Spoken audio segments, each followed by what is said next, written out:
Listo. Bueno, día de hoy tenemos la grata compañía del doctor Emilio Azud, ingeniero mecánico con estudios de posgrado en administración, una persona que tiene más de 40 años de experiencia trabajando en empresas de servicios y cubriendo todo el espectro energético. El ingeniero Azud ha ocupado cargos como ingeniero de campo, consultor técnico, BD y gerente de región país, trabajando en empresas tan importantes y representativas como Schlumberger, Landmark, antes Halliburton, Paradigm, y hoy en día se encuentra a cargo de la gerencia para la región andina de la empresa Riastat Energy, perdonen que se me enredó la lengua. Tiene amplia experiencia en los pormenores de los mercados energéticos globales y ha sido parte de los equipos que diseñan las estrategias de las empresas en esta región. Su colaboración y opiniones lo convierten en un referente para analistas de la empresa para la región, dada su gran experiencia. Siendo así que en Colombia, pues el tema energético es un tema de muchísima actualidad y preocupación, pues el hecho de que tengamos hoy al doctor Emilio Azud para que nos cuente un poquito cuáles son las tendencias y cómo se ve el mercado colombiano, pues es un privilegio para el Colegio de Abogados de Minas, Petróleos y Energía. Doctor Azud, con mi agradecimiento profundo a nombre de todos los miembros del colegio y de nuestros otros asistentes invitados por su generosidad con su tiempo y su conocimiento, pues le dejo a nuestro público para que usted nos cuente un poquito cómo está viviendo usted estos temas de tantísima actualidad. Muchas gracias. Con todo el placer. ¿Me escuchan ver mi pantalla? Sí, señor, muy bien. Fuerte y claro. Muy bien, bueno, entonces, antes que nada, un agradecimiento enorme, especialmente a ti y a mi gran amigo David por darme esta oportunidad de compartir con ustedes un poco de las ideas que tenemos nosotros con respecto al aspecto global, regional para América Latina y más local hablando de Colombia. Comenzaré diciendo una frase que para mí resume un poco lo que hacemos, y es hablando de la incertidumbre. La incertidumbre es algo que nos afecta a todos y no la queremos, ni a nivel personal ni a nivel profesional. A nivel profesional, la incertidumbre se ataca con información. Información significa datos y para nosotros los datos deben ser actualizados, abundantes, verificados, organizados y colocados de manera que los podamos utilizar.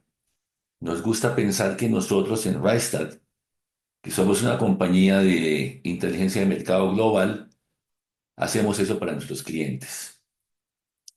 La charla de hoy tiene cuatro ejes principales. Como estaba comentando, las tendencias globales del upstream a nivel a largo plazo, a corto plazo, cómo está Latinoamérica en este sector del D&P y vamos a ver cómo está Colombia y un poco el tema del gas que es de tanta actualidad. Comencemos entonces con la primera parte. Antes de nada, simplemente para mostrar un poco cuál es el universo energético que nosotros cubrimos dentro de Rystad Energy. Como pueden ver, al lado izquierdo está básicamente todo lo que es el espectro de la energía. Todo lo que son energías renovables y todo lo que son energías tradicionales. Por ende, todo lo que tenga que ver con electrones, todo lo que tenga que ver con moléculas, nosotros lo cubrimos, absolutamente todo.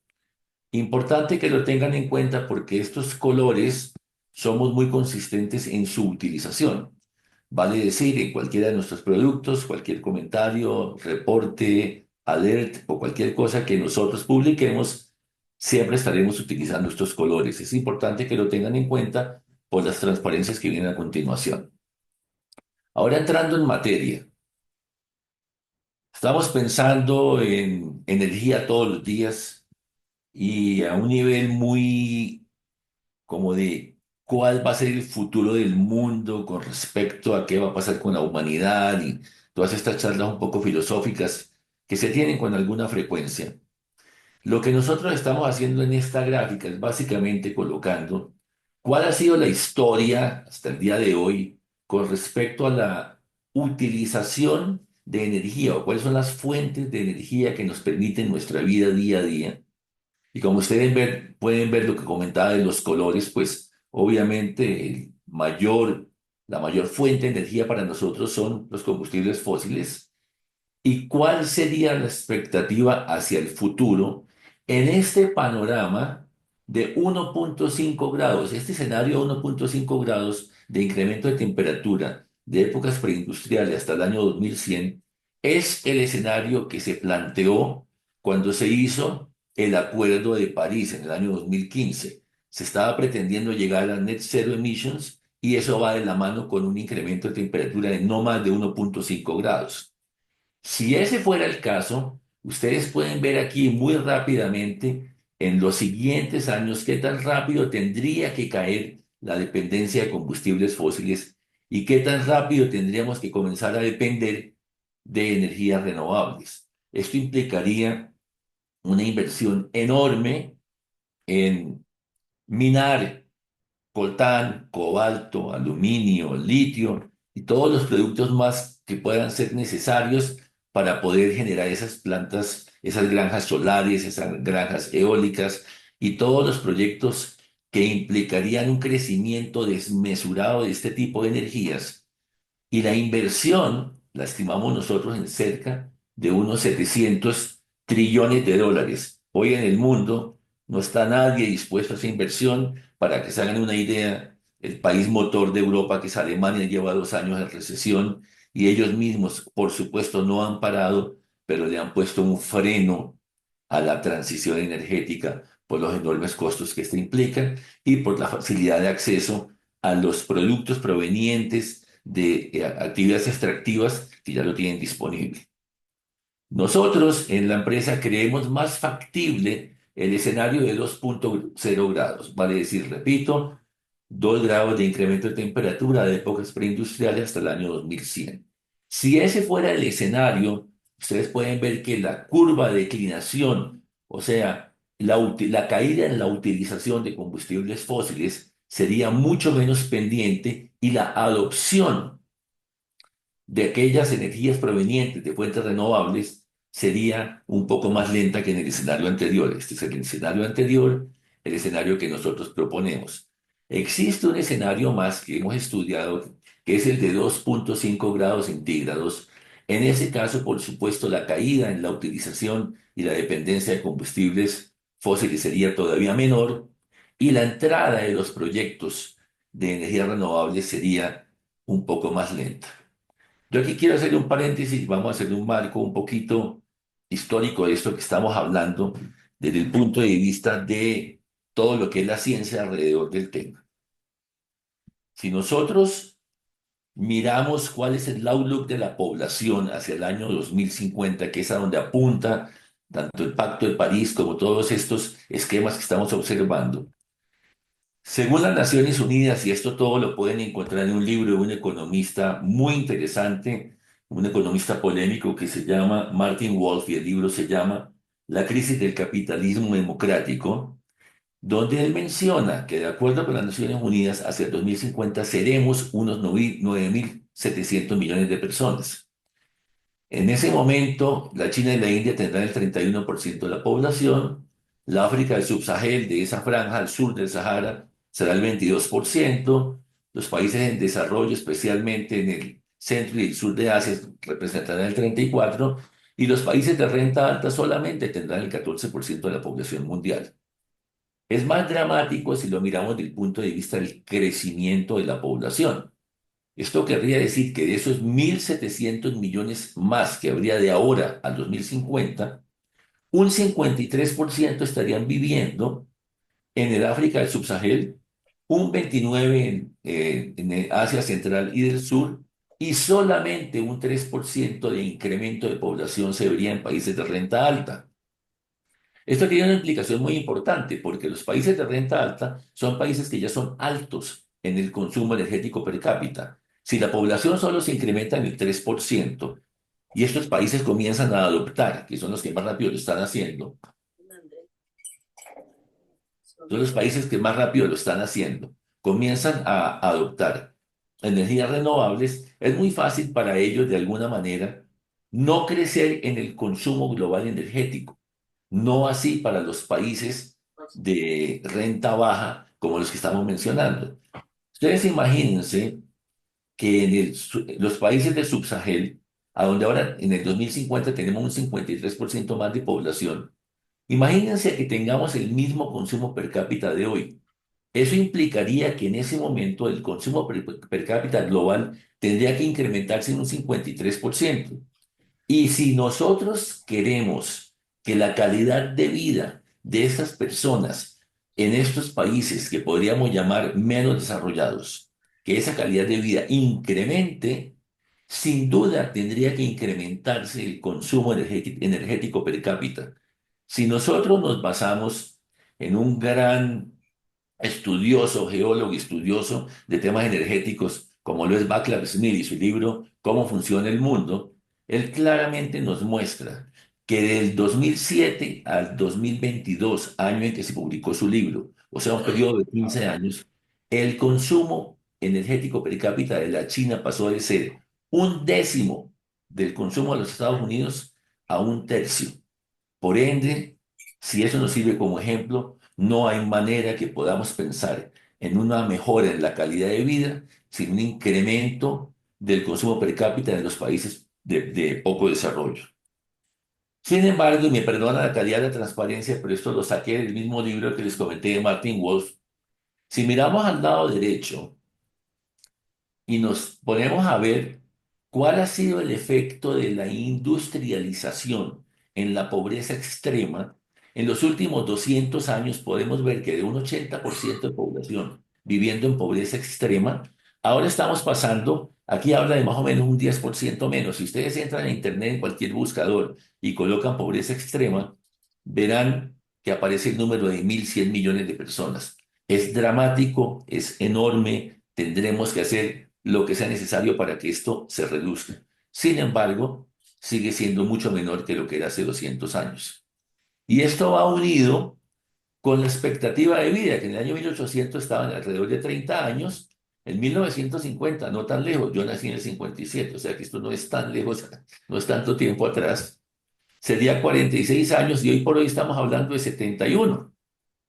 Entonces, si yo me devuelvo a este panorama, lo que estamos pidiéndole al universo y a la población mundial es que deje de emitir.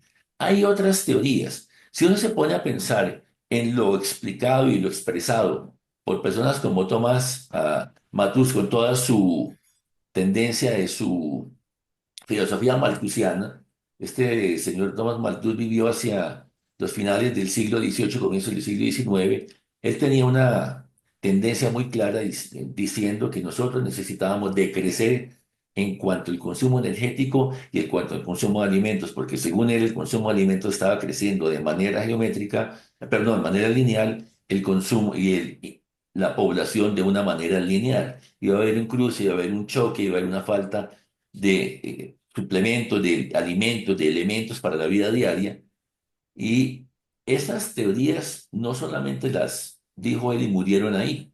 Si ustedes investigan un poco sobre qué dicen fundaciones como el World Wide Fund, qué dice la Fundación Rockefeller, la de George Soros, personas como Al Gore, que está reconocido, fue vicepresidente de Estados Unidos, premio Nobel de Paz y un referente en temas ambientales, y personas como Jacques Cousteau, todos ellos propenden por un decrecimiento, pero el decrecimiento, que en algunos casos dramáticos llegan a hablar de una reducción en la población mundial, si nosotros pensamos en el decrecimiento, estaríamos pensando en que estas tasas de pobreza y las tasas de expectativa de vida que han crecido unidos a la caída en las tasas de mortandad infantil, que son efectos de la industrialización, si pensamos en esas tendencias que ellos propenden o por las que ellos propenden, implicaría que deberíamos pensar en desindustrialización. Y eso para mí sería un panorama un poco, no sé si utópico, más bien me atrevería hasta a decir distópico. Por eso pensaría que la solución, Sí. y eso está de acuerdo en lo que piensa la mayoría de la gente en el mundo de la energía, está en desemitir. Y si usted ve la gráfica de la izquierda, podrán ver que, por supuesto, esta gráfica del 2018 muestra cómo Estados Unidos, Corea, Japón, China, la Unión Europea, Reino Unido, Brasil, India, son los países que más emiten. Del 2018 a hoy han mejorado mucho en su tasa de emisión. han hecho lo que yo llamaría lo fácil, han dejado de utilizar carbón. Ahora viene lo más difícil y es que sigan teniendo la calidad de vida que tienen, con ese consumo per cápita energético que tienen y que bajen al mismo tiempo sus emisiones de gases de efecto invernadero. Entonces, habiendo dado toda esa historia, vamos de nuevo a nuestra caso base o a nuestro escenario base, donde estamos diciendo que la temperatura va a incrementar en más o menos 2 grados. Si ustedes ven en la línea verde, estamos hablando de un delta de 0,2 hacia abajo y esta línea roja un delta de 0,2 hacia arriba. Sin embargo, en el corto plazo, la demanda de líquidos no tendrá un gran impacto. Con el paso del tiempo, sí. Ahora, cualquiera que sea uno de los tres, de estos tres escenarios que nosotros tomemos como base, podremos ver dónde estará el pico de consumo de líquidos provenientes del subsuelo. Entonces, si tomamos el caso 1,8, que estará en el 2027, ya muy cerca de nosotros. Si tomamos el caso de 2, que estaría en el año 2033, para 2,2 estaría en el 2037. Ahora, si ustedes miran esta gráfica, estamos diciendo que en el caso base nuestro, que creemos a 2 grados de incremento de temperatura, el consumo de petróleo y gas provenientes del subsuelo, de vuelta, volviendo a nuestro caso base, 2,0 grados de incremento de temperatura, repito, desde la época preindustrial hasta el año 2100, como pueden ver, a corto plazo, la demanda de líquidos no se verá tan afectada, pero los picos, dependiendo de cuál sea el panorama que utilicemos, y esto depende de qué tan rápido incrementemos la utilización de energías renovables y qué tan eficientes seamos en el control de la emisión de gases de efecto invernadero, el pico de consumo lo veremos en los diferentes años. Para 1,8 grados en el 2027, para 2 grados en el 2033, para 2,0 grados en el 2037. Estábamos hablando de cuál es la falta que nos hace de encontrar nuevo aceite y gas para cumplir las necesidades en ese escenario de 2,0 grados, ¿sí? Que es el que está con la línea color ocre aquí gruesa. Significaría que para el año 2030 nos faltan 29 millones de barriles por día, perdón. Para el año 2040, 51 millones de barriles por día. Y para el año 2050, 35 millones de barriles por día, lo cual implica que si miramos que estos son los pozos productores y esta es la producción proveniente de pozos infill, tenemos un delta que tenemos que suplir de alguna manera. Entonces, si tomamos en cuenta y sumamos a lo anterior aquello que ya está en desarrollo, el gap sería menor. 17 para el 2030, 45 para el 2040 y 32 para el 2050, pero nos queda todavía faltando un hueco, y eso tenemos que llenarlo de alguna manera. Y eso significa que nosotros necesitamos encontrar de aquí al 2050 más o menos 100 billones de barriles que hoy no se están explorando. Estamos hablando de exploraciones nuevas que hoy no están teniendo lugar, lo cual quiere decir que todavía vamos a tener una gran necesidad de la industria.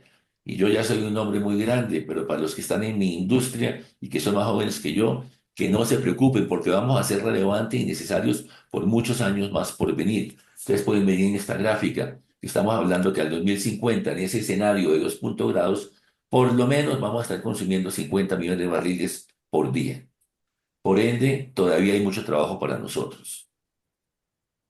Lo mismo pasa con el gas. Estamos hablando de, para que se hagan una idea, si las reservas de Colombia sobrepasan un poco los 2 terapiés cúbicos de gas y Sirio supuestamente está en un poco más de 6, nos haría falta encontrar 500 teras más de aquí al 2050 para suplir las necesidades del mundo. Insisto, tenemos mucho trabajo. Vamos a mirar ahora las tendencias a corto plazo. Primero vemos un poco cómo ha sido la evolución de los precios del Brent en los últimos 19 o 20 años, ¿no? Tuvimos en los comienzos de la década, al inicio del siglo, un boom, luego tuvimos la crisis económica del 2007 al 2009, el superboom que duró varios años después, otra crisis del 14 al 15, una recuperación lenta, los efectos de la pandemia, un optimismo cauteloso y en este momento una incertidumbre total. Ya vamos a ver por qué. Veamos a ver cuáles son estos factores que impactan en los mercados del petróleo. Supongamos que tenemos a Trump aquí en el medio, ya lo llamamos Trump 2.0, y los factores optimistas serían que sean un poco más fuertes las sanciones contra Rusia, que haya una inversión en upstream que sea menor de la necesaria. Hacia el lado de la parte bearish estaríamos pensando en que en lugar de ponerse sanciones más fuertes, sean más suaves, como vemos que puede estar pasando en ese matrimonio entre Trump y Putin, que la demanda no crezca tanto como se espera y que la OPEP traiga su producción de vuelta. Esto vamos a verlo con más detalle más adelante. No quiero que lo toquemos todavía, pero sí tengamos en cuenta que la OPEP ya comenzó a insinuar que va a comenzar a producir más a partir del segundo trimestre de este año. Volveremos sobre ese tema. Entonces, las políticas de Trump van a promover que haya más producción, menos producción de petróleo. Bueno, si él comienza con, como estamos viendo aquí en el lado verde, con el final del mandato de los carros eléctricos, vale decir, unos cambios impositivos grandes de manera que sea más complicado comprar carro eléctrico en Estados Unidos, más sanciones a Irán y Venezuela, un crecimiento del Producto Interno Bruto, lo que ya está haciendo el tema de las tarifas con Canadá y México, que necesita sus reservas estratégicas incrementarlas un poco. Y bueno, el tema del canal que ahí lo tiene, no ha vuelto a hablar del asunto. Esto podría ayudar a un incremento de consumo y por tanto de producción y por esto serían factores de crecimiento. Si por el otro lado el impacto de las tarifas en el GDP no es como se espera. La presión de la OPEP, por lo que ya mencionamos, de comenzar a producir más de lo que está produciendo hasta hoy, o un poco de soltarle las riendas a estas sanciones, apretar un poco menos fuerte a Rusia en cuanto a sanciones, estos serían factores que serían bearish en el mercado. Tenemos que tener en cuenta que si comenzamos a pensar en la inversión global en nuestra industria, ya llegó a un pico. Ustedes pueden ver que tuvo una enorme, la inversión fue enorme hacia el comienzo, hacia la mitad de la década pasada, pero en este momento lo que tenemos y lo que proyectamos nosotros hacia el futuro es que la inversión va a ser más o menos estable. Esto medido en billones de dólares, por supuesto, ¿no? De esa inversión pueden ver que aunque ha caído y caerá un poco la inversión en el onshore, se incrementará y ya se está incrementando la inversión, sobre todo en el offshore y más que todo en el shelf, en las aguas ultraprofundas, ¿no? Ya lo veremos más a continuación.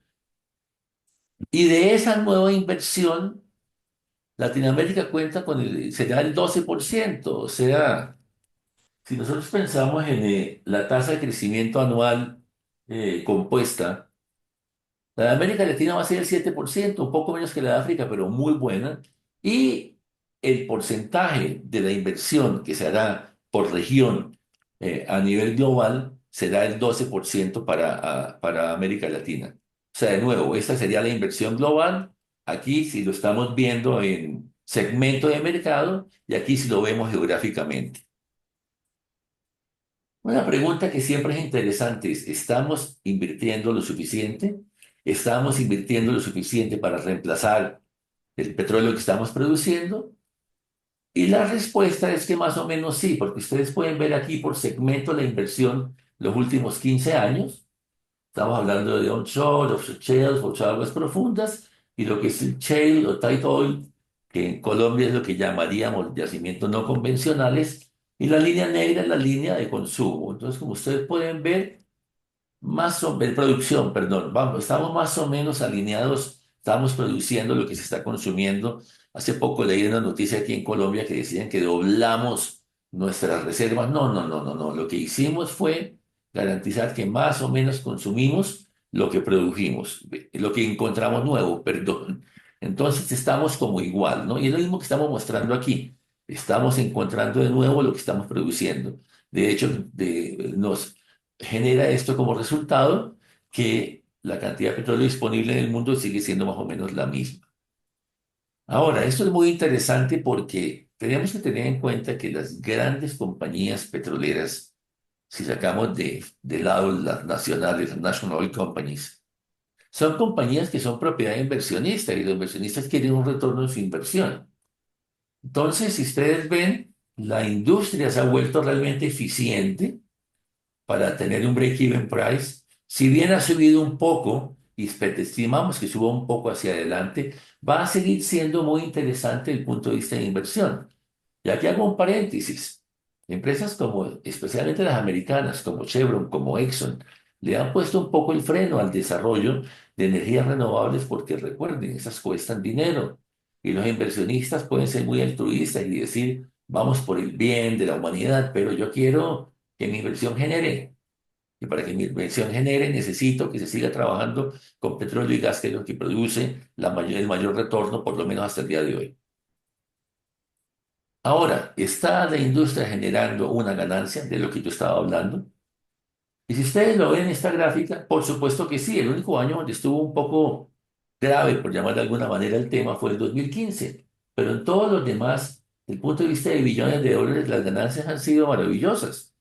Y si miramos hacia el futuro, dependiendo de cuál sea el precio del barril, que como ya lo comentamos, es un tema un poco volátil, si fuera 90, que es el caso tope, a 60, que sería el caso base, mismo así habría unas ganancias bastante interesantes para la industria.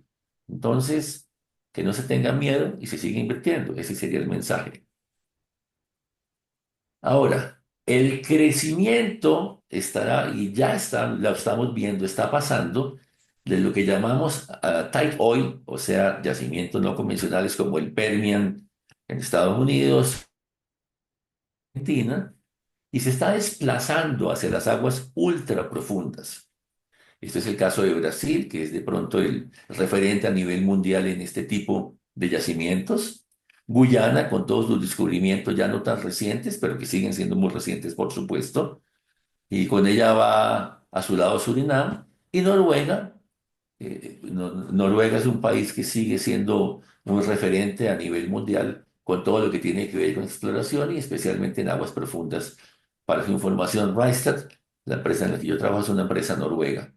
Entonces, ustedes pueden ver en esta gráfica que las adiciones de petróleo que se están haciendo, dependiendo del segmento del que se hable, y si bien el Permian tuvo una muy grande relevancia en el pasado, ahora está comenzando a tomarla más aguas profundas. Y los descubrimientos de onshore están reemplazando menos que lo que se consume de los yacimientos que están ubicados en el onshore. Eso es lo que esta gráfica quiere decir. Como estábamos comentando, Brasil, Guyana y Noruega son clave para el desarrollo de las aguas ultraprofundas. Aquí estamos viendo pues una serie de países graficados que nos están mostrando cuáles son las adiciones que están proveniendo de estos países a lo largo de los años, ¿no? Como ustedes pueden ver, hay algunos países en los cuales es negativo, ¿no? Otros será positivo, dependiendo de cómo sea ese balance entre producción y descubrimientos. Ahora volvamos a la OPEP. Estos señores están produciendo hoy en la faja de unos 30 millones de barriles por día. La producción mundial está en la faja entre 102 y 103 millones de barriles por día. Y la OPEP, les puedo garantizar, no están contentos con esta situación. No están contentos con que Estados Unidos produzca 13 millones por día, con que Brasil esté llegando a los 3,7 millones y ellos estén ahí restringidos. Tienen una capacidad extra de producción enorme, como ustedes la pueden ver aquí, de cerca de 5 millones de barriles por día. Gran parte, la mayoría, en el Medio Oriente. ¿Y qué es lo que han insinuado y que han dicho y que han confirmado y que si uno depende cuando mire las noticias, si lo miramos ayer o anteayer puede cambiar un poco? Dijeron que iban a incrementar su producción en 130.000 barriles de petróleo por día, mes a mes. O sea, comenzando en abril, 130.000, comenzando en julio serían 260.000, comenzando en octubre serían 390.000 y así, y no han puesto un tope. Pero como ustedes ven, eso generaría un impacto en el precio del petróleo por haber un oversupply, pero para ellos sería todavía muy poco. O sea, la OPEP puede darse el lujo de crecer cuanto como ellos quieran, lo tienen muy claro que si lo hacen, pues van a tener un impacto en el precio, eso tampoco lo quieren, pero ya dijeron que quieren volver a ser preponderantes en el mercado mundial y bueno, como les digo, yo sigo las noticias todos los días y nosotros lo seguimos a nivel empresa y si a mí me preguntan, la respuesta de ayer posiblemente sea diferente a la de hoy. Esto hace muy difícil prospectar hacia el futuro lo que pueda suceder. Vamos a ver un poco Latinoamérica en el sector de E&P, ¿no? Entonces estamos diciendo que estamos esperando que el crecimiento de la producción sea más o menos 4% por año hacia el 2030, gracias principalmente a todos los activos en las aguas ultraprofundas. Sin embargo, pueden ver que en rojo tenemos Vaca Muerta. Esto básicamente tiene nombre propio, son los yacimientos de shale y tight oil, los no convencionales de Argentina. Miren, yo llevo muchos años en esta industria, muchos años trabajando con Argentina y con argentinos. Y en el pasado siempre se pensaba que Vaca Muerta nunca iba a suceder, que Vaca Muerta era un sueño que nunca iba a ser una realidad. Pasaron los años, pasaron diferentes tipos de gobiernos, llegó el gobierno actual y demás. Todo lo que queramos decir, el punto final es, Argentina ya nos está pasando a nosotros, los colombianos, como país productor, basado específicamente en lo que proviene de Vaca Muerta y está siendo tremendamente eficiente desde el punto de vista económico.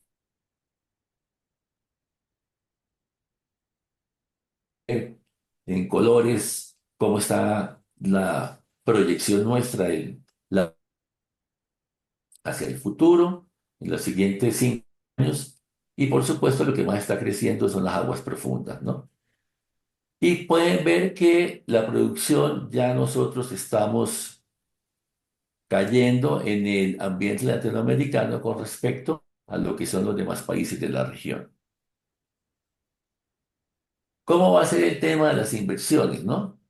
Las inversiones para mantener este impulso, para mantener esta inercia que tenemos ahorita en la región, pues como se ve, las inversiones más grandes estarán, por supuesto, en las aguas ultraprofundas.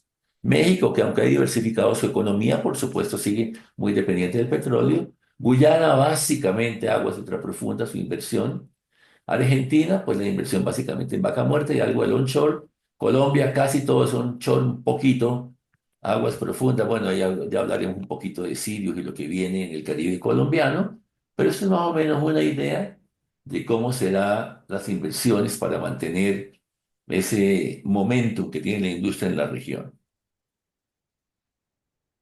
Aquí hay algo muy interesante y es que a pesar de todo lo que podamos ver que está pasando con nuestro país, la importancia de Colombia en lo que son, en lo que es la exploración y la perforación de pozos exploratorios no es para nada despreciable. Nosotros hemos sido el 32% de los pozos Wildcat explorados en la última década ha tenido lugar en Colombia.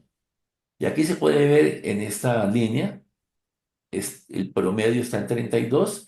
Si bien ha caído y está cayendo y todos conocemos las razones por qué está pasando esto en los últimos años, sin embargo seguimos siendo un país preponderante. Aquí ustedes pueden ver por colores están todos los países de la región y Colombia tiene una posición muy importante dentro de este esquema de la número de pozos of Wildcat perforados en la última década. Ahora, habiendo dicho esto, por supuesto, Colombia ha tenido en la última década el mayor número de pozos exploratorios perforados, pero igualmente hemos tenido solamente un 10% de los recursos encontrados. Y esto es algo que todos los días yo creo que uno prende la radio, lee, lee los medios por internet, por el medio que sea, y la producción. Esta gráfica, ¿escucharon la explicación de esta gráfica? Sí, Ok, perfecto. Entonces, como estábamos diciendo, ¿no? Desafortunadamente, desde el punto de vista de producción, de descubrimientos, a pesar de haber tenido esa cantidad, ese porcentaje tan importante de pozos exploratorios en la región, los descubrimientos en la década pasada solamente son el 10%. Y bueno, ya hablaremos un poquito más adelante sobre las consecuencias que esto puede traer. Ahora miremos qué está pasando en Colombia y la producción. Esto es lo que nosotros en la empresa creemos que va a pasar hacia el futuro. Como ustedes pueden ver, la producción va a caer de una manera radical si nosotros no tenemos nuevos descubrimientos. Y la exploración en Colombia hoy está muy limitada porque está limitada solamente a aquellos campos que tenían un permiso antes de las decisiones políticas tomadas con respecto a nuestra industria, ¿no? Y si comenzamos a mirar qué es lo que está pasando, por ejemplo, en el offshore. Antes de esto hago una acotación. Nosotros en la empresa en Rystad solamente tenemos en cuenta el petróleo que tenga, que venga de reservas P1, P2. Es muy fácil hablar de reservas prospectivas y reservas contingentes, pero nosotros dentro del resto solamente hablamos de P1 y P2. Por eso no voy a poder extenderme mucho en el tema de qué va. Emilio, explica un poco qué es P1 y P2 para mis colegas, porfa. ¿Perdón? Explica un poco qué es P1 y P2. Bueno, mira. Con reservas prospectivas para comenzar. Yo ¿Correcto? perforo un pozo en un área básicamente desconocida y me salen algunas muestras de gas o de petróleo. Hago una petrofísica, que es como un estudio que se hace luego de la perforación y algunos estimados de la posibilidad de reservas en ese espacio que está cubierto por el único pozo que acabo de perforar, o si perforo otro, algunos pozos más de delineación que me pueden más o menos dar una idea si yo hago algunas pruebas de producción que se hacen, pues son muy costosas, entonces por eso las limitan. Se podrían hacer por semanas, pero tratan de limitarse a días, a veces inclusive hasta horas, y con eso tratar de estimar las reservas que yo puedo tener. En ese caso, yo llamaría esto las reservas prospectivas, porque con un pozo estoy tratando de decir, caramba, aquí encuentra un yacimiento enorme que tiene, por decir algo, 50 millones de barriles. Eso es prospectivo. Si yo no perforo más pozos y no hago más pruebas y no tengo más información, ni siquiera puedo pasar a lo que llamamos contingentes, que serían las reservas probables, perdón, posibles que todavía no tenemos cuantificadas realmente.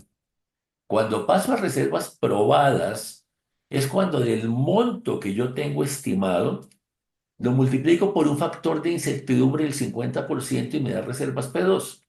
Lo multiplico por un factor cuando estoy un poco más seguro de incertidumbre de solamente el 10%, o sea, creo en el 90% de lo que he descubierto y eso lo llamo P1. Entonces, del punto de vista de reservas, cuando ustedes escuchan hablar del Caribe colombiano, estamos hablando de reservas prospectivas. Cuando estamos hablando de todo lo que son los yacimientos no convencionales, no existe un número todavía asociado a esas reservas. Son estimaciones que geólogos, geofísicos e ingenieros de petróleos hacen un poquito como a moneda al aire a ver qué número se me ajusta más con la poca información que tengo. Y es muy complicado. Entonces, igual como cuando hablamos de proyectos de inversión, cuando yo estoy hablando de proyectos de inversión, nosotros, si no tenemos el FID, el Final Investment Decision, no lo incluimos dentro de nuestro panorama, dentro de nuestros escenarios, porque esto puede ser algo que si no tienen FID, comience hoy, comience mañana o nunca comience. Pero si miramos un poco el Caribe colombiano, nosotros tenemos aquí sí una influencia de majors, de las compañías grandes, que si ustedes ven el interior del país, uno a veces dice, Colombia es un país petrolero. Sí, claro. ¿Dónde están las compañías grandes trabajando en Colombia que no sean el offshore? No hay. Las hemos de alguna manera espantado y me perdonan por el término, ¿sí? Pero si miramos en el offshore, sí tenemos con Shell todo lo de Gorgon y demás, con Chevron, aquí tenemos todo, y con Shell todo lo que ustedes están viendo como Bloque Colombia 3, todo lo que es Sirius que estamos viendo con Petrobras, que esto sí está en este momento en operación. Y tenemos una plataforma ya que es la Novel Discoverer que está perforando y está proyectada para que se quede en Colombia por lo menos unos 2 o 3 años más, ¿no? Si miramos las aguas ultraprofundas, aquí fue donde tuvimos la brillante idea de permitir que el equipo de perforación se fuera. Y estos equipos para perforar a 3.800 metros de cama de agua no se consiguen, como dicen los gringos, off the shelf. No es algo que yo voy a la tienda de la esquina y lo compro o lo alquilo. Esa plataforma que estaba lista para comenzar esa perforación por temas ambientales y políticos se fue, y conseguir otra va a tomar un tiempo y traerla a Colombia va a tomar un tiempo. Y ese tiempo puede casi que hacer que el proyecto pudiese no ser económicamente viable. Eso es lo que estábamos haciendo con Anadarko, con Occidental, que está en veremos. Luego tenemos esto que llamamos el bloque, eh, el clúster Guajira Norte, que es a donde básicamente ha trabajado mucho Ecopetrol, el 100%, con los famosos pozos de Orca y Orca Norte, a donde los resultados de pronto no fueron los mejores, pues se tuvo indicios, habría que ver qué más se hace, esto implicaría una mayor inversión, perforar más pozos y ver si todos esos números que se tienen como reservas prospectivas se pueden convertir en contingentes o en probables. Lo único que tenemos por ahora claro es Sirius. La gran ventaja con Sirius es que estamos asociados, Copetrol está asociado con Petrobras, un 44.44% Petrobras, un 55.56% Ecopetrol. ¿Cuál es la gran ventaja? Que si hay una compañía en el mundo que tiene experiencia en perforación en aguas lejos de la costa y aguas profundas, es Petrobras, tenemos al mejor socio posible. Lo mismo puedo decir de Anadarko con Occidental, lo mismo de Shell, por supuesto, ¿no? Entonces, esta gráfica es la gráfica más polémica en toda la presentación. La discutimos profundamente con los analistas. Nosotros tenemos los analistas que recuperan y recopilan la información para acabar con la incertidumbre que mencioné al comienzo, y los analistas que proyectan hacia el futuro lo que creemos que pueda pasar con producción, precios y demás. En nuestra opinión, si ustedes miran esta gráfica, donde lo que se está produciendo es lo que está en color ocre, lo que está en color verde claro es lo que está bajo en desarrollo, lo que está en verde oscuro son los descubrimientos en el onshore, y lo que está en azul oscuro es Sirius, porque lo que está en claro es Orca, Glaucos y demás, que todavía no han tenido un valor comercial, que son reservas prospectivas. En nuestra opinión, aun cuando Sirius entre en operación, va a hacer falta de gas en Colombia, aún con la entrada de Sirius. Ustedes pueden mirar esta línea punteada, es la línea de consumo. Este pico enorme fue el año pasado cuando hubo tal incertidumbre con el fenómeno del Niño, que no iba a llover y se iban a secar las hidroeléctricas, y por ende íbamos a necesitar una mayor generación de parte de las termoeléctricas. Es claro para nosotros que Colombia lleva mucho tiempo importando gas que se usaba solamente para la generación de energía.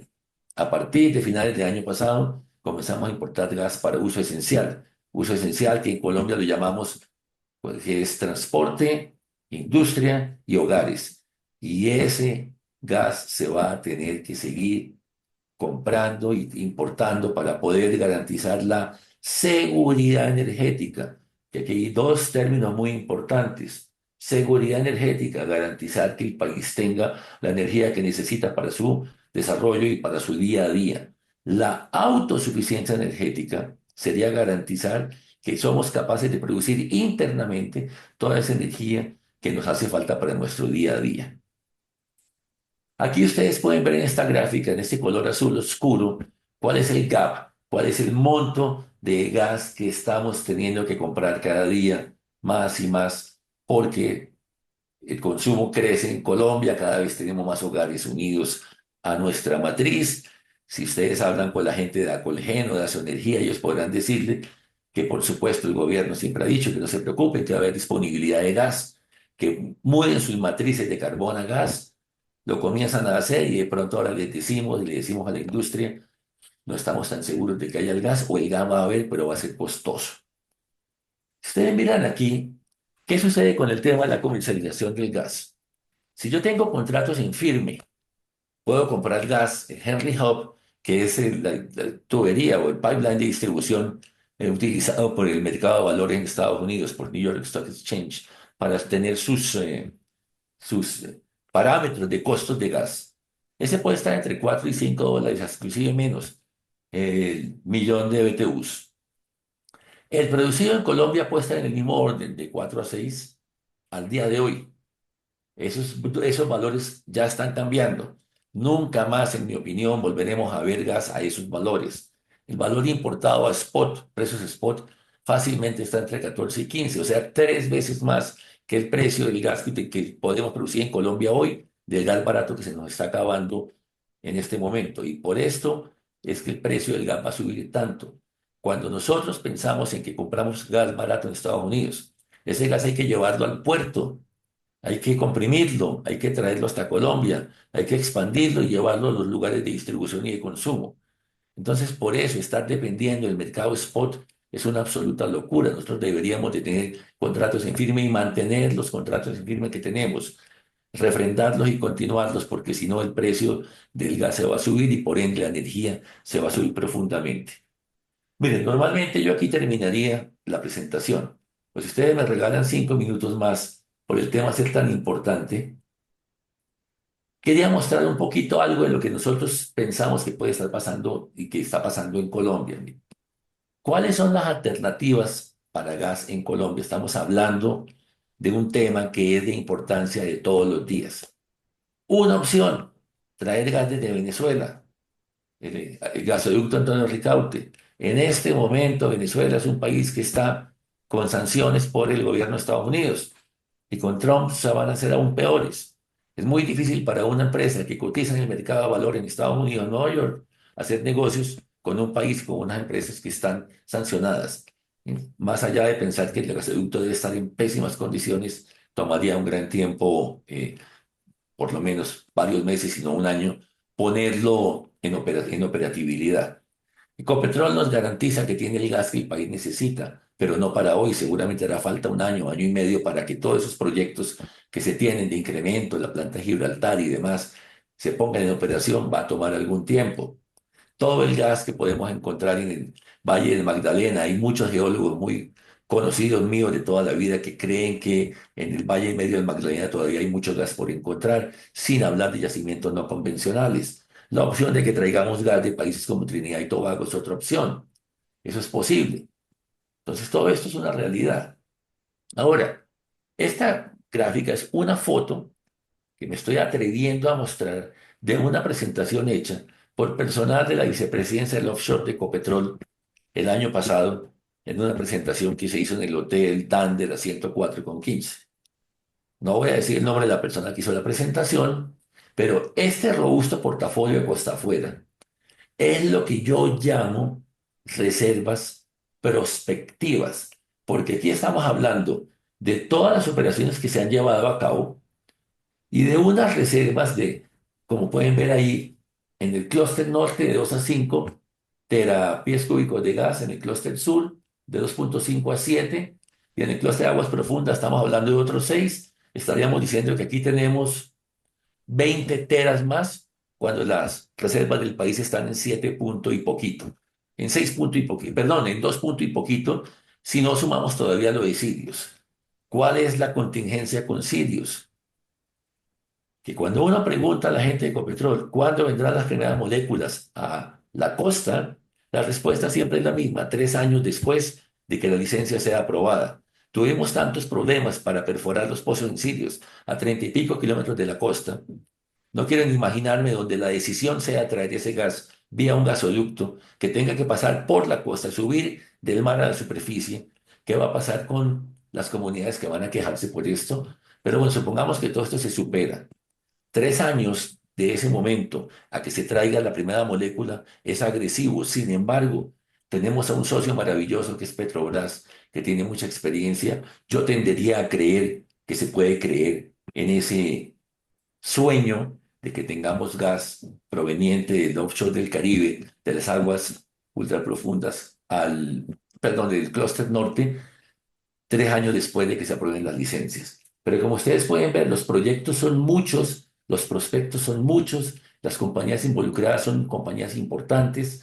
Nosotros tenemos un futuro en el Caribe ha probado a lo largo de los años que es un productor de gas permanente, no importa qué cuenca se esté hablando o en qué vacías se esté hablando, si ustedes ven Trinidad, Surinam, Guyana, todos tienen gas, Venezuela tiene gas en el offshore, entonces no sería nada raro que nosotros lo podamos tener también. Ahora, para poder transportar este gas, tendríamos que incrementar nuestra infraestructura y ahí viene la influencia del trabajo de TGI, mi gran amigo ahora Jorge Nao, que está manejando el futuro de TGI, Promigas, con todas sus capacidades de transporte, ellos están muy dispuestos y muy listos a hacer lo que sea necesario para transportar el gas a lo largo y ancho de todo el país. Y no quería dejar de mencionar estas gráficas que saqué de los últimos días de la información que sale en los medios. Al lado izquierdo, hablando de los yacimientos no convencionales y el potencial que se tiene. Esta gráfica la saqué de una página de LinkedIn de un amigo que se llama Sergio Cabral, es profesor de la Universidad de los Andes en temas energéticos. Y como ustedes pueden ver aquí, estamos hablando de una gran cantidad de gas que está disponible en los yacimientos no convencionales. Son de nuevo números de reservas prospectivas que ojalá pudieran convertirse en contingentes y eventualmente en reservas probadas. Pero para eso tendría que haber un cambio en legislación, se tendría que permitir que trabajáramos en yacimientos no convencionales. Entonces ahí viene la pelea eterna que sería qué tan verdes somos contra qué tan importante es la seguridad y la autosuficiencia energética. Y esta última gráfica aquí a la derecha que nombré Ecopetrol, salió el presidente de Ecopetrol, Ricardo Rodas, nombrando que se iban a hacer nuevas plantas de gasificación, la de Buenaventura, que la tenemos mencionada hace años y no se ha hecho realidad. Posiblemente en algún momento, esperamos que pronto sí lo sea y se pueda hablar de un FID. Lo mismo están pensando en ballenas, porque hasta ahora la idea, el gas que se va a traer de los clústeres del Caribe es vía ballenas y eso sería una opción si las inversiones se van a hacer como mencionó el presidente Roa, con toda esta gráfica que está aquí, que es traída de su misma alocución, tendríamos una mejor garantía, por lo menos de la seguridad, posiblemente de la autosuficiencia energética. Yo tendría mucho más para mostrar, pero será para otra ocasión. Es un placer haber compartido con ustedes y bueno. Esto concluye lo que les quería mostrar y lo que quería compartir con ustedes el día de hoy. Muchísimas gracias, doctora Sut. No sé si sea posible hacerles unas cuantas preguntitas. También invito pues a nuestros asistentes a que se animen a aprovechar estos minuticos que el doctor Azul nos regala con tanta generosidad. Yo arrancaría haciendo una pequeña pregunta. Si nosotros lográramos revertir las decisiones que recientemente se han tomado y que han llevado al sector de los hidrocarburos en general a la postración en que se encuentra, en su opinión, ¿cuánto nos demoraríamos nosotros en volver a tener los niveles que teníamos previos, digamos, a asegurar nuestra seguridad energética y poder autoabastecernos? Y otro tema, ¿qué tanto riesgo hay de que durante este tiempo nosotros perdamos mercados que desde el punto de vista de los ingresos fiscales son tan importantes también? ¿Usted qué opina en ese sentido? Bueno, mire, no tengo una respuesta concreta para esa pregunta, pero se me ocurre pensar en Argentina. Hace un año en Argentina nadie quería invertir. Hoy por hoy están pensando en una planta de gasificación, eso vale más o menos 10 billones de dólares y ya hay gente interesada en invertir. Yo pienso que cuando las señales se mandan al mercado, el mercado está listo. El hecho de que Colombia haya sido un país que haya tenido el mayor número, porque si yo como explorador me voy a otros países, bueno, Venezuela sabemos lo que está pasando, Brasil ya tiene muy bien manejado digamos, sus posibilidades prospectivas en el offshore profundo, Argentina ya está en desarrollo, los demás países tienen poco, nosotros somos, sí, decía yo que no tengo la menor duda que Colombia siendo un país que tiene yacimientos no explorados, un país que tiene unas posibilidades mucho mayores que lo que ofrecen los demás países de la región, aparte de los que ya mencioné, Argentina, que ya está muy bien manejado su mercado, y Brasil, Guyana y Surinam con sus posibilidades en el offshore profundo, Venezuela, por temas que todos conocemos, está frenada la inversión. Habría inversión en Colombia sin ningún lugar a dudas. Ahora, ¿qué tan rápido podríamos volver a la senda del crecimiento? Hombre, dependiendo de las orientaciones que se den desde el punto de vista del gobierno, esto podría ser a un corto a mediano plazo. Para mí, el no hacer con todo el cuidado que se hizo esa comisión de especialistas para trabajar en los yacimientos no convencionales. Y a la final terminamos escuchando TikTokers y personas que comentan porque tienen seguidores pero no saben del tema y dejamos de lado algo que es tan importante como esos yacimientos. Esos podrían garantizar la autosuficiencia energética y estimular que se desarrollen los campos del offshore, de los clústeres norte, sur y ultraprofundo del Caribe. Esto podría ser muy rápido.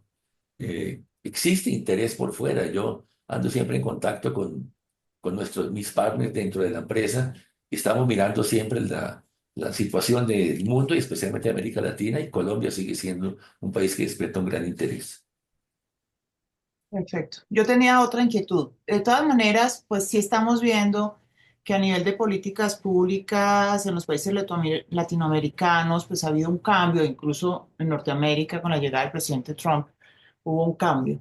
Pero a nivel internacional y básicamente porque los organismos internacionales siguen con esa política, digamos, de la urgencia de acometer controles contra el cambio climático y demás, y el desestímulo de todas las formas posibles al uso de los combustibles fósiles, podrán de todas maneras los países seguir adelante individualmente hablando con el desarrollo de estos recursos, a pesar de que la comunidad internacional, liderada principalmente por Europa, pues busca todo lo contrario.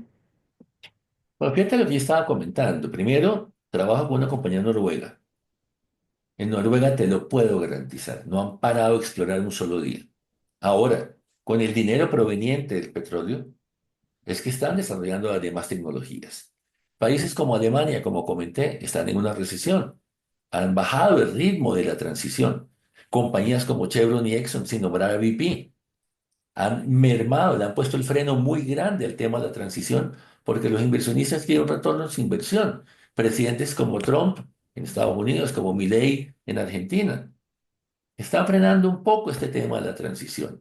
Es que la transición es muy compleja. Mire, aquí en Colombia nosotros hablamos de la transición a la colombiana. Son palabras muy de Frankfurt, de la ACP. Si nosotros hablamos de transición sin transmisión, son palabras del gerente del Grupo Energía Bogotá, porque nosotros si queremos estar convencidos que si no tenemos los sistemas de transmisión, ¿cómo vamos a traer la energía que se genere en La Guajira si es que las comunidades permiten que se genere algún día? Si nosotros no trabajamos yacimientos no convencionales, ¿cómo vamos a mantener, a reemplazar las reservas de aquello que se consume año a año, que nos permite ese ingreso fiscal tan importante que mencionabas? Sin embargo, eso no mira a nivel mundial. No hay nada tan eficiente como el petróleo y el gas. Claro que existe un gran impulso por lo demás, pero yo les hago una pregunta. Si yo saco una tonelada de carbón, ¿cuánto carbón puedo utilizar de esa tonelada?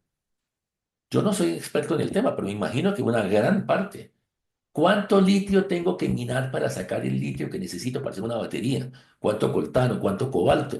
No sé si ustedes han tenido alguna vez la oportunidad de ver un cementerio de molinos de viento, de aspas, de parques eólicos o un cementerio de paneles solares. Esto es desastroso. O sea, yo no estoy diciendo que se compare o no con el impacto que puede generar la industria del petróleo y el gas a nivel ambiental, pero también genera un impacto muy grande.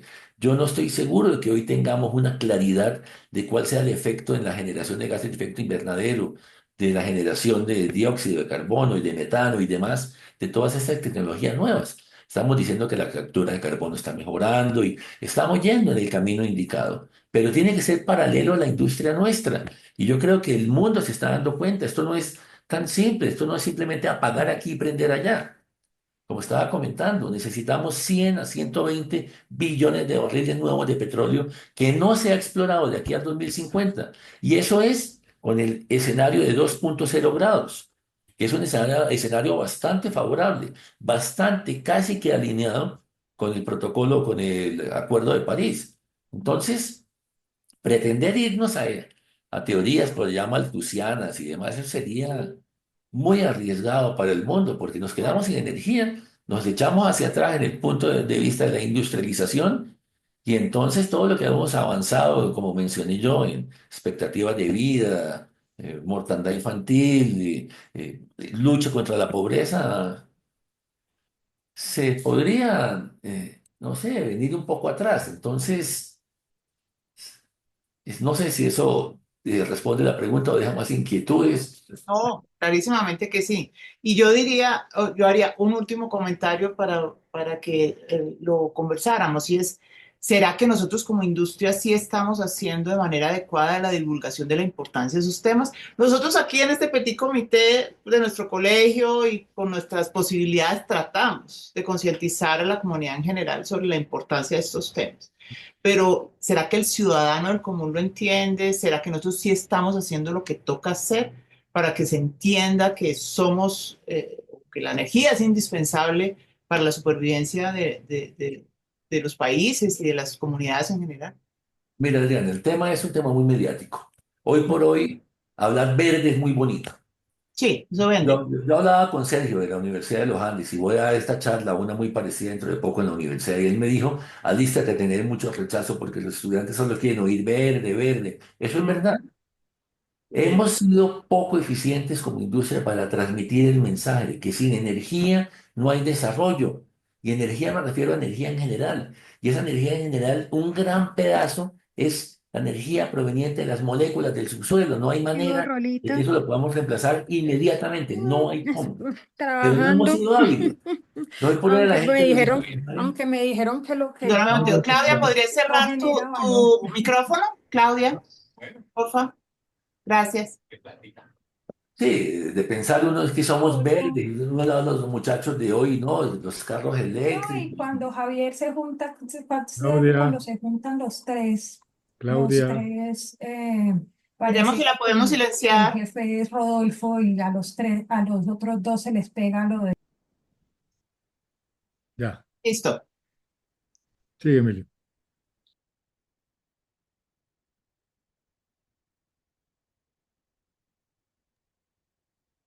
Está apagado el micrófono de Mili.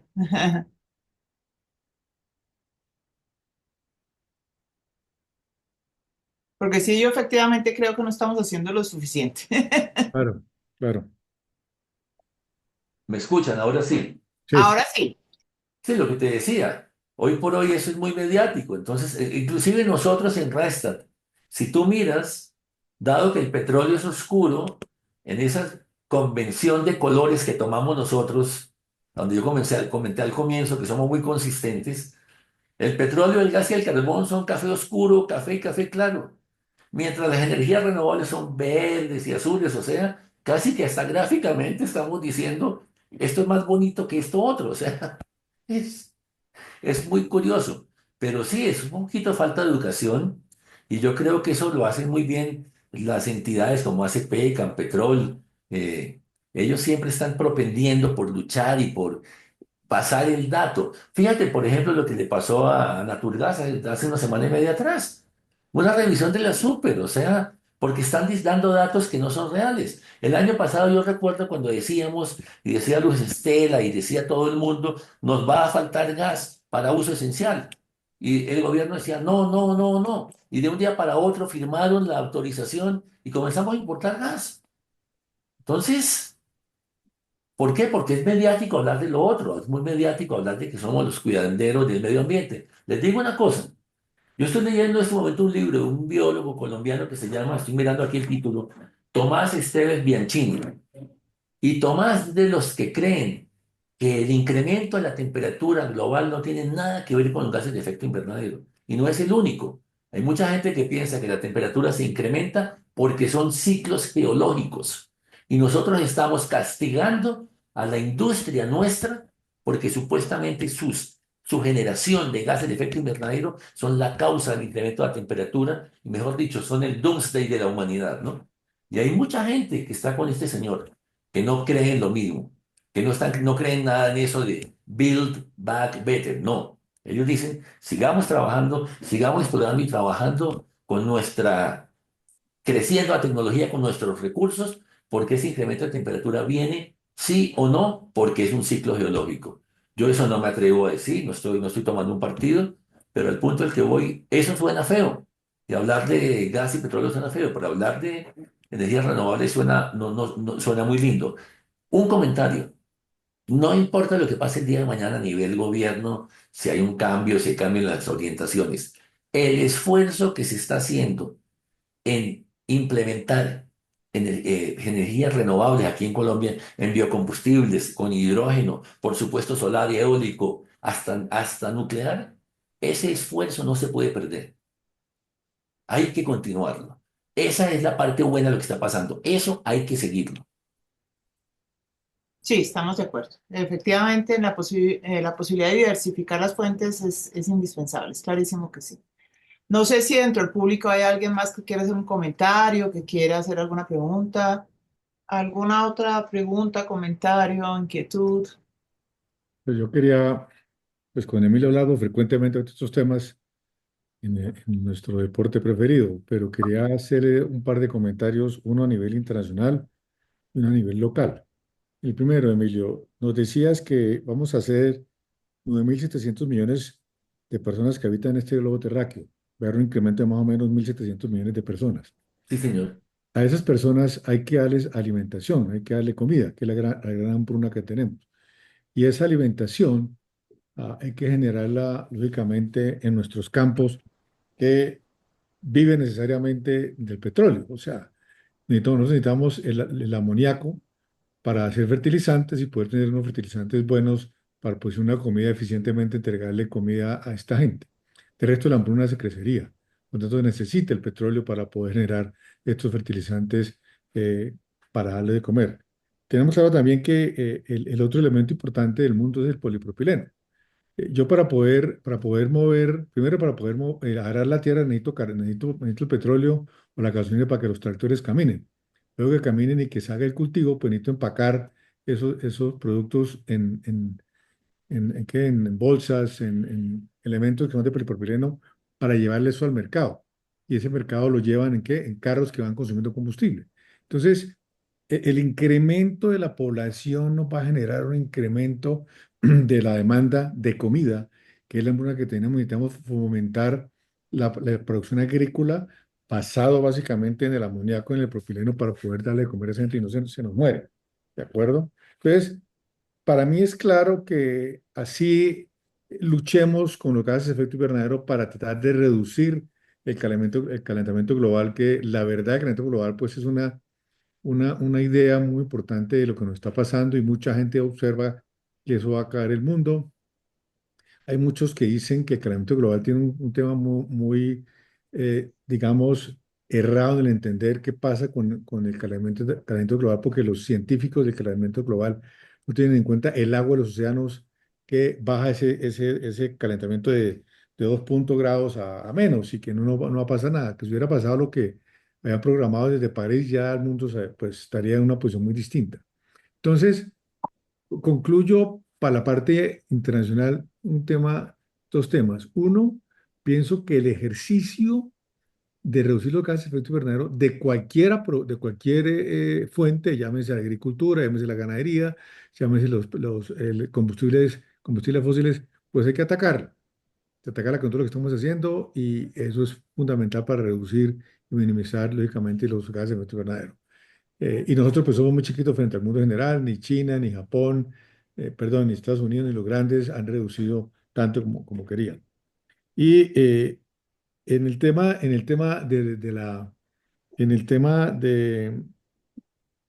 de la agricultura y de la hambruna, es fundamental entender que para poder darle a comer a nuestra gente necesitamos el petróleo para producir los elementos que estamos diciendo. Adicionalmente a él, dos temas importantes que tú conoces mejor que yo, que es el acero y el hormigón, que son los elementos importantes para el paquete.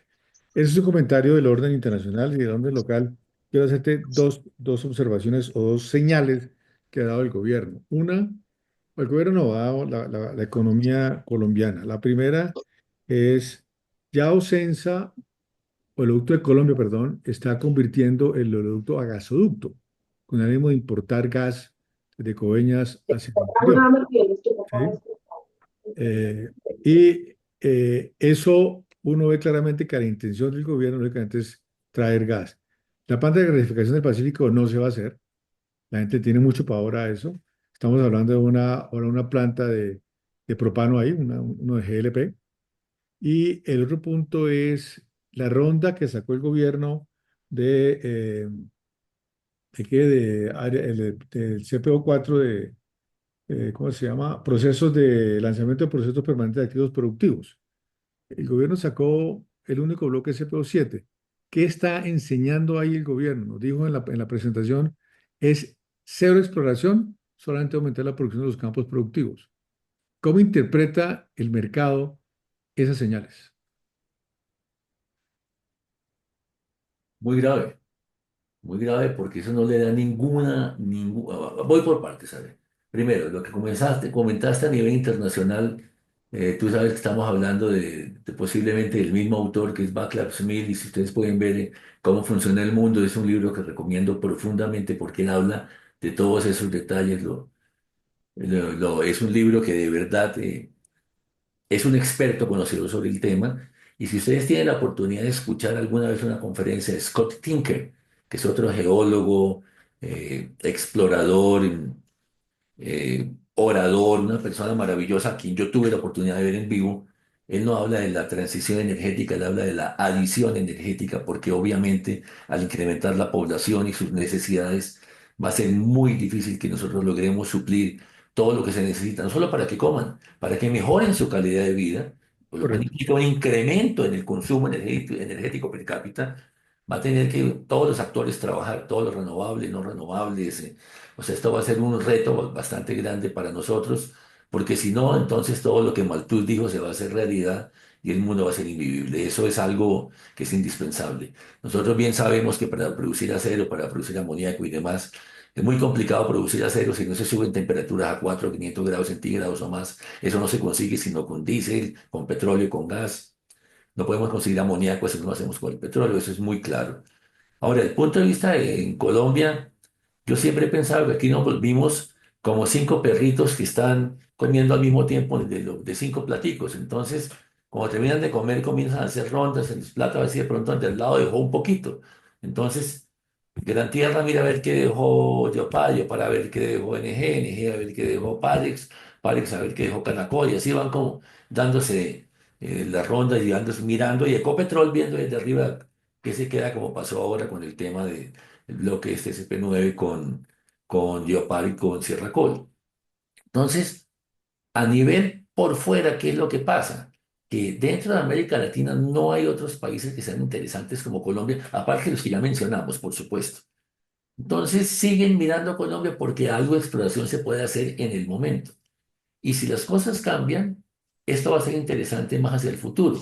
Una ronda como que acaban de sacar, pues yo no sé cuánto interés despertó, no se ve un gran movimiento de intereses aquí por lo que saque la NH, pero lo que sí puedo garantizarles es que hablando con las compañías, todas quieren crecer y casi todas hablan de un crecimiento inorgánico, no solamente sacar más de lo que ya tienen, sino de pronto o comprar áreas o comprar empresas. Y en eso están varias de las empresas con las que yo converso.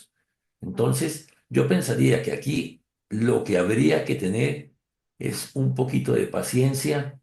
Yo no soy quien para decir qué va a pasar el año entrante en agosto, que espero es una cosa diferente a lo que me puedo atrever a decir. Yo represento una empresa que es apolítica y por ende no puedo dar mi opinión. Pero si las cosas cambiaran, se tiene un poquito de calma, el petróleo siempre ha sido una inversión del punto de vista de inversión o una actividad del punto de vista de actividades de largo plazo. Entonces, paciencia, un poquito de paciencia y esperemos cómo se nos siguen dando las cosas de aquí hacia adelante.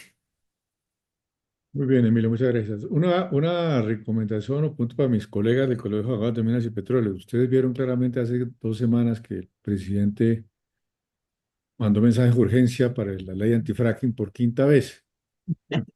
La pregunta es, ¿qué tanto vamos a hacer nosotros para hacer el cabildo respectivo ante los Congresos de la República para que pues, eso no vuelva a pasar? Porque eso, así acabamos de morir. Ahí como decía Carlos Mantilla, y le preguntaba a Emilio, tenemos unas reservas prospectivas de gas que se puede sacar de renovable con fracking, pero están en perspectivas, como bien explicaba Emilio, falta mucho para que eso sea probable.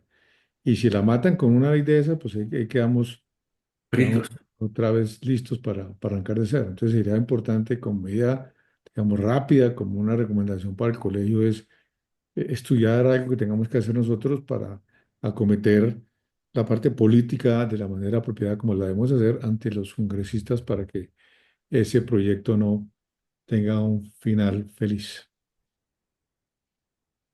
Le dejo esa palabra a la autora Adriana, nuestra presidente. Gracias, claro que sí, David.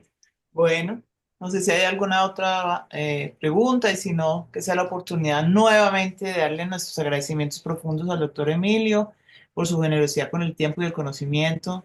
Las puertas de este colegio estarán siempre abiertas para que sigamos hablando de estos temas de interés, para que no sea solamente la tertulia de dos amigos ahí, sino que nos compartan esas ideas. Claro que sí, Muchísimas estaremos con gracias. ustedes. Cuenten Listo. con eso. Bueno, señor. Entonces, no siendo más, les agradezco a todos por su asistencia y estamos entonces pendientes de una próxima programación. Muy amables. Feliz día. Gracias, Emilio. Muchas gracias a Gracias por todos. todo. Feliz día. Chao, Gracias, muy muy amable a amable. todos. Chao. Gracias.